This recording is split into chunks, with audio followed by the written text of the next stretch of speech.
What he traded on, in essence, was his family connections. He came from a long line of super successful businessmen with plenty of connections to the super rich. A $32,000 a month mansion rented from Donald Trump, Sam Israel seemed to have it all. At least that's what the clients who invested in his $450 million hedge fund thought. Samuel III was a grandson of a New Orleans titan who built a family-owned commodities business.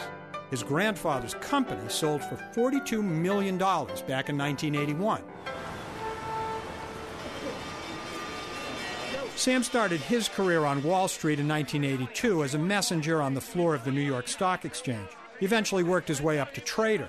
He honed his skills, and he got hired by a multi-billion-dollar hedge fund. You're part of a family that's been in a certain business for it's been close to 60, 80, 100 years.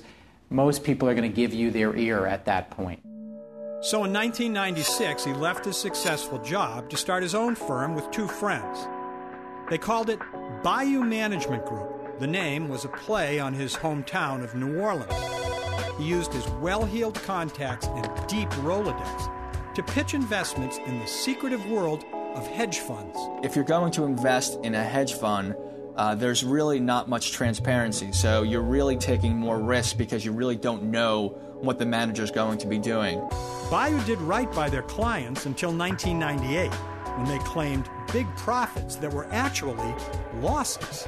He decided to stop telling his clients he was losing money and started creating false statements showing these consistent returns. He decided to create a fake accounting firm to audit the hedge fund.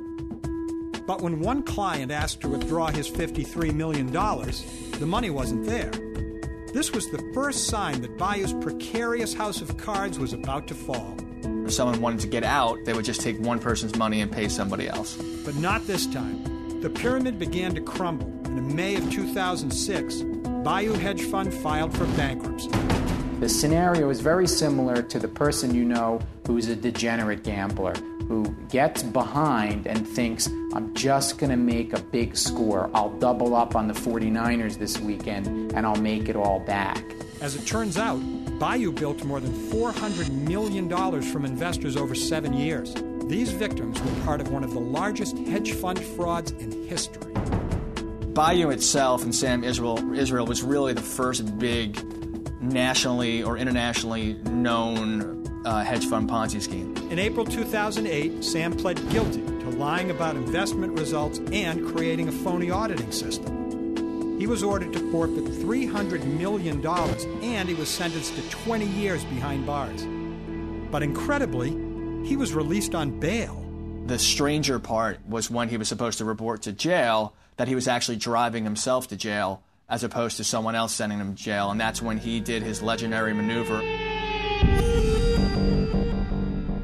Instead of reporting to federal prison, police found his SUV abandoned on a bridge over the Hudson River with the words, "Suicide is painless," written in the dust on the hood. Car keys and a bottle of pills were on the front seat of the car, but the cops easily saw through the hoax, and they began an all-out manhunt for Israel.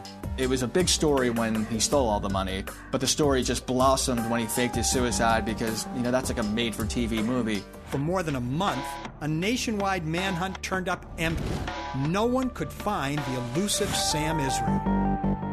He ended up going up to Massachusetts, and he was living in an RV, and his mother actually convinced him to turn himself in, and he pulled up to a police station in Massachusetts on a scooter, on his cell phone. Israel had been hiding with his longtime girlfriend, Deborah Ryan, who was also arrested for aiding and abetting a fugitive.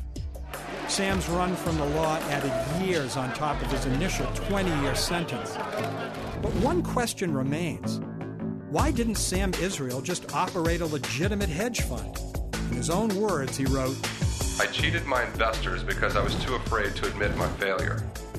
I did not want the world and my family to see me as a failure." And what about the victims in this case? The investors should probably get about 50 cents on the dollar back, and for a big Ponzi scheme like this, that's a pretty good recovery.